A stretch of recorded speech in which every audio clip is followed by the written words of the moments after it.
So first off, and obviously, you're going to be taking everything off the top side of your playfield, leaving nothing sticking up. Now it's time to get this thing cleaned up by using naphtha. Well, I need a nuclear reaction to generate the 1.21 gigawatts of electricity that I need. So we're going to be putting on our equipment and start mixing the clear. It's like I'm seeing the clear shoot and it's going on to the playfield, but it's not really doing what it should. It's not looking like it's leveling out. It seems like it's more like coagulating together. And this is not what the typical fashion would look like. I use all the clear that I have to in order to get this playfield completely coated and covered. So I end up going back and forth making a couple of more batches just to make sure I make enough to cover this playfield. The mixture I'm using that I'm spraying on the playfield is, I want to say, like 98-99% water and like a drop of like dishwashing detergent liquid soap. I'll fill for the low areas and just drop a couple of drops in there, and that clear should be cured. Oh man, that looks a lot better.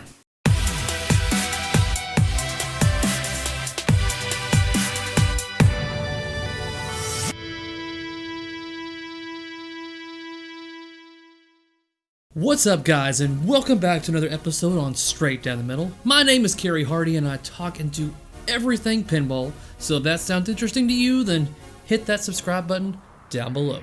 We are finishing up this clear coating series in this video. It's only going to be a two-part series. The first video consisted of basically all your pre-work as well as laying down your first coat, and this video is going to consist of laying down your final coat with the post-work. I got a number of questions about the previous video with my clear coating issue, and there are many variables that were involved in that, but basically it was a conundrum of the fact that it was 95 degrees outside. The clear coat was aged, so chances are it was out of date.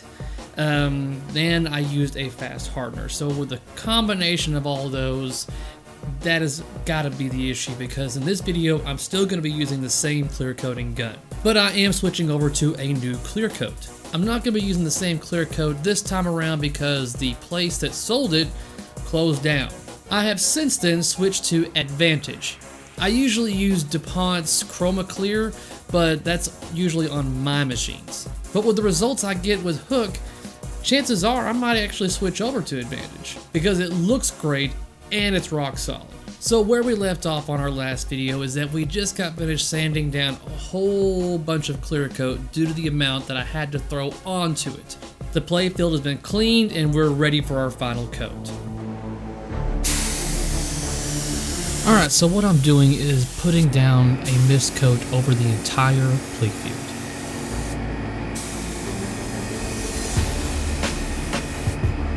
This gives me a baseline to go on just to see how well it's spraying. Looks good, so I'm going to put down my next layer.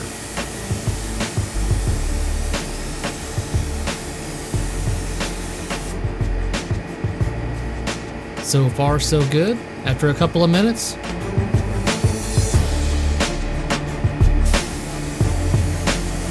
I'm going to put down a heavier coat.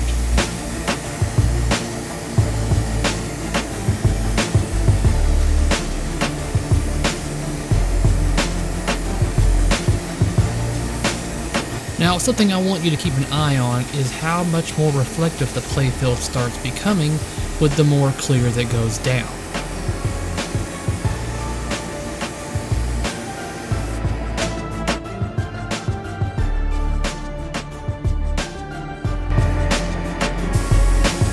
Now, obviously this has been cut for time purposes, but there has been a few minutes that has passed before I started spraying another thick coat down like this.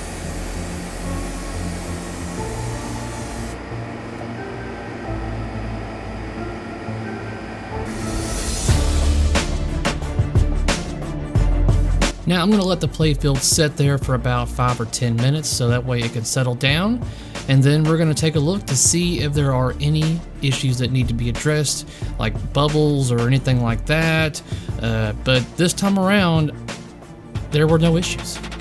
I didn't have to get the eyedropper or anything of that nature. But typically your first lay down of clear, or even your next coat, after you get finished spraying it, will look good. But that's why we have to wait 24 hours to see if there's anything else that's going to need to be done. Out of the frying pan and into the fire. The playfield is out of the clear coating booth, and we are ready to begin our wet sanding process.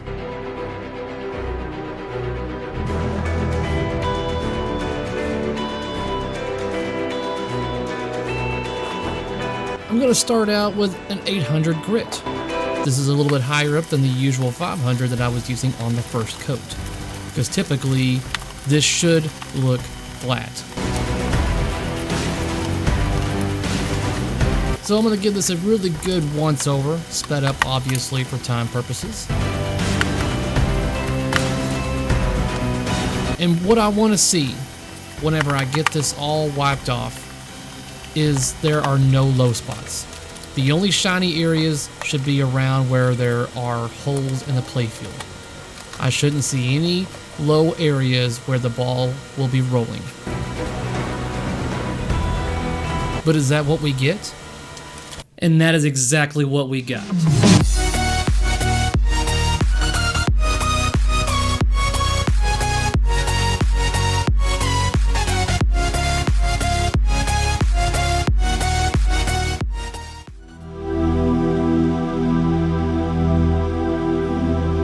So it's a very good sign knowing that it's flat. Now it's time to get this thing ready for a nice sanding and work our way up and get this thing all nice and shiny again. So we're gonna bring it up to a 1000 grit, do a good sanding on that, and then we're gonna bring it up to 1200. Now you're gonna see through the process that each time I go up on the grit, the playfield is gonna start to look a little more shiny.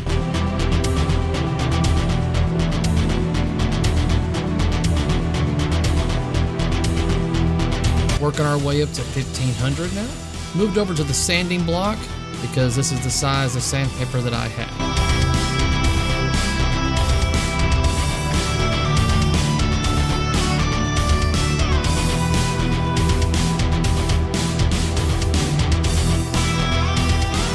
On to 2000.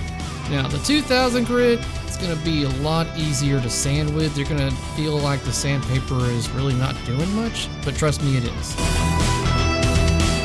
Because now you're even going to notice that the playfield is starting to get a nice sheen on it, starting to see the lights on the playfield from above.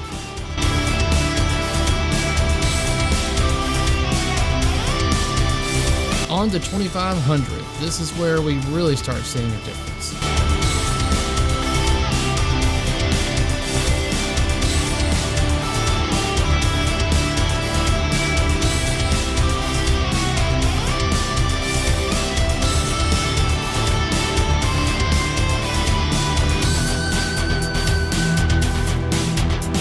Let's look over this playfield to see what we got so far. And this is after 2500.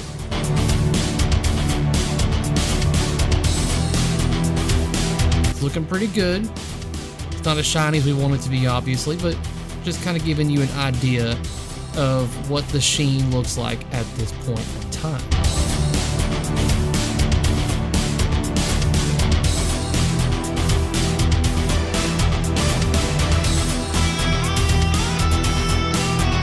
Now we're moving up to 3000. Now this is a different kind of material. This is not your typical sandpaper. This is actually a pad. So this is going to be really smooth going across your playfield. But you're going to see that the 3000 makes a pretty big difference when it comes to the sheen that this playfield gives off. Yeah. And there it is. This is after a 3000 grit sanding. And this is where we are going to hold up on doing any further. I don't want to go any further than 3000 right now. But why, Cary? Why not go ahead and cut and polish this thing out right now and be done with it? That's because if I was to do the polish and cutting compound on this playfield at this point in time before the playfield is completely cured, then I'm actually hindering the curing process that is still taking place. So what you want to do is not do the cutting and polishing until you are for sure that your playfield is cured and ready to take it. So a way to go about doing it is the fingernail test. Now, there's probably a better name for that, but I'm going to use the term fingernail test because what you do is typically put your fingernail into the apron portion of your playfield and press down pretty darn hard. If you have an imprint of where your nail was at, your playfield is not ready. So, that's why I think every 24 hours until you no longer have an indentation, or just be patient and wait longer than that. For instance, I waited about 3 weeks at least, I want to say, till I did the cut and polish on hook. So just monitor it accordingly. Let that sucker set. Be patient. That's the most important part of this whole process, guys, is patience. But back to the video on after it's cured. We are nearing the finish line. It's time to get this thing cut. So I'm using my cutting wheel and I'm applying Novus 2 to the wheel, and I'm not going to turn my machine on yet. I'm going to spread this evenly across the playfield to make sure that every portion of the playfield has got some Novus 2 on it. If I do not have any kind of lubrication between this wheel and the playfield, there's a very high chance that I could actually burn the clear if I'm not careful.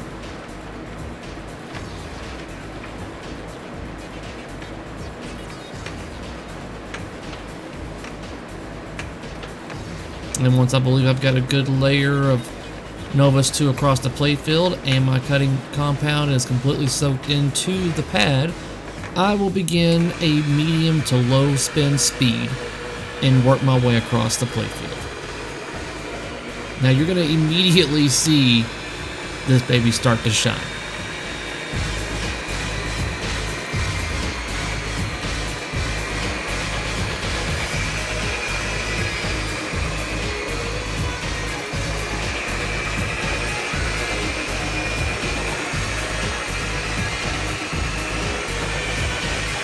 One of the most important things that you need to remember when doing this is to not spend too much time in one spot. You're never going to see me in this wheel stick around in one spot for too long. I'm constantly moving this pad back and forth across the playfield because I do not want to heat this clear coat or burn it or damage it. So I'm moving it consistently like so.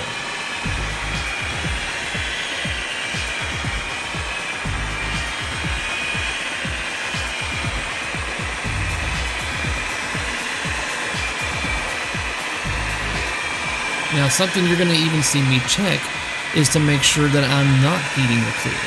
I'm going to use the back of my hand and just fill a couple of spots just to make sure that I'm not heating this playfield up. Everything's all good, so I'm going to do it again. More Novus 2 in the pad, spread it across the playfield, and go to town again. Now, once again, I'm not pressing down on the pad either, guys. The weight of the machine and the spin is doing the work.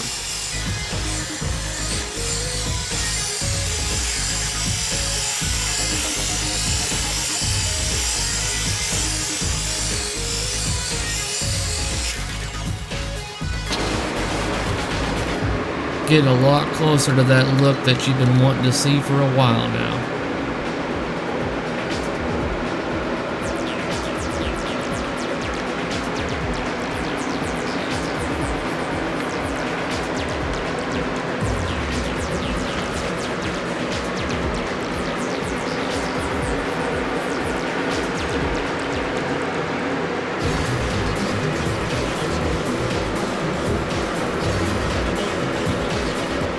Now we're ready to move on to the polish. Now, this is where I'm going to use a Shokar glaze. Now, there are many options that you can go about using, but this is a mirror glaze, and it has worked well for me in the past. I use this on all my machines, and it gives me a nice post effect. So that's what I'm going to use. Same ordeal with the compound on my cutting wheel is that I'm going to make sure that I'm spreading this evenly across the entire playfield and that I have plenty of it on the pad of my polisher. Now this wheel is obviously not going to be spinning as fast as the other machine, which is good. So I really don't have to worry too much about this cooking my playfield or anything.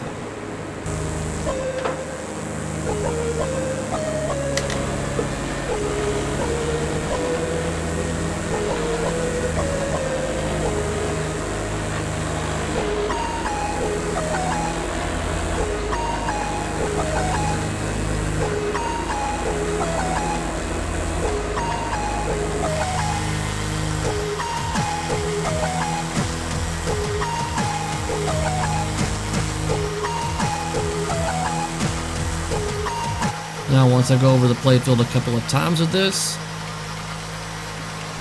I'm going to let it sit. Shouldn't take too long, maybe 5 minutes, to where the playfield looks a little milky, and then I'll bust out my actual polishing wheel and do the very final step.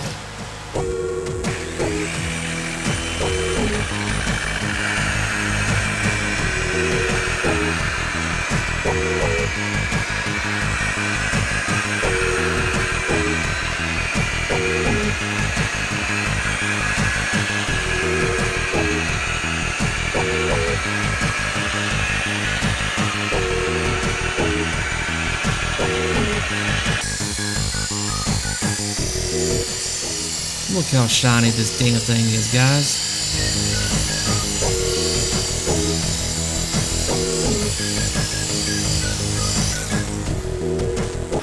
And there you go. Now I'm just going to go over the playfield with a microfiber cloth, kind of wiping up any kind of residual that maybe have left behind from the polish.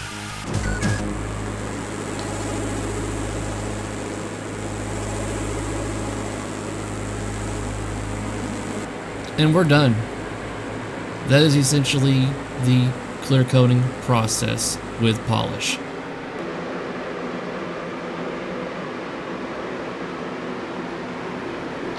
I know I had my doubters out there. And who didn't believe I could do it? Who doubted me? Who amongst us does not belong? Someone here does not belong. Stranger amongst the loyal, I will weed you out. All it's left to do now is all the post work and cleanup, which is pretty tedious. So let's start the post work cleanup. Now this is going to be a little work intensive, and patience is definitely required here as well, because you're going to need to make sure that you go through every nook and cranny that stuff is cleaned out. All your areas that have been taped over have now got gunked up clear coat and your water soap mix that you use to sand. So I'm using a small sanding drill bit right here. There's many different types of bits that you can use. This just happens to be the exact width of a switch slot, so I'm using that. Now, I haven't cleaned anything up. I'm just kind of showing you here that once you get it all sanded, then you can start putting things back where they belong. I would just do each section at a time. That way you know for sure that you've cleaned and sanded or drilled out or routed out any areas of clear in a specific zone. So here I am getting the pop bumper area.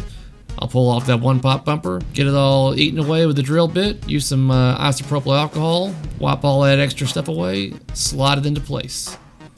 This has got a lot of clear in it, so I'll usually use a drill bit like this. This is going to require a little more precision, so you're going to see me definitely being careful with that, even though my arm blocks it. Trust me, I'm definitely being careful with that thing, because that will eat wood, that drill bit. It will eat stuff up.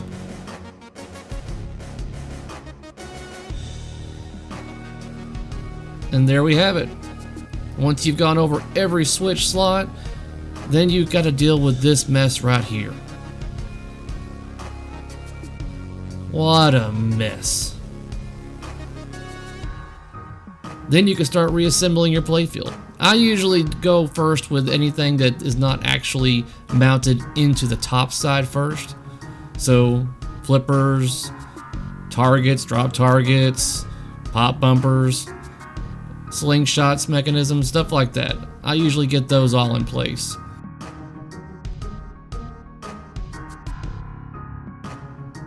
And then build this game up. You have the little areas like this that you want to have a steady hand on.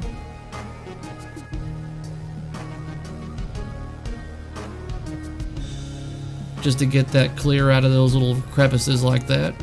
Then I will take the sanding bit and go through every one of my GI bulbs to make sure that there is no clear that's going to keep my bulbs from getting good contact. The last thing you want is to get this machine back together and some of your GI isn't working because some clear is blocking the connection. So go through every single GI bulb, make sure that all the connections are clear.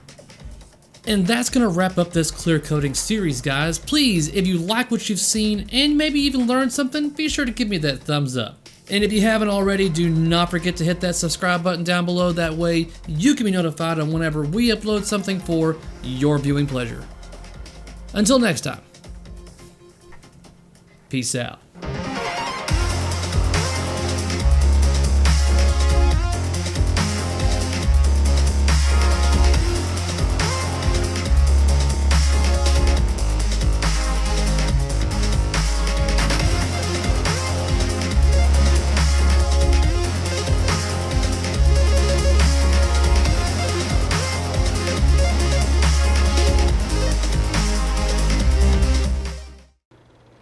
You!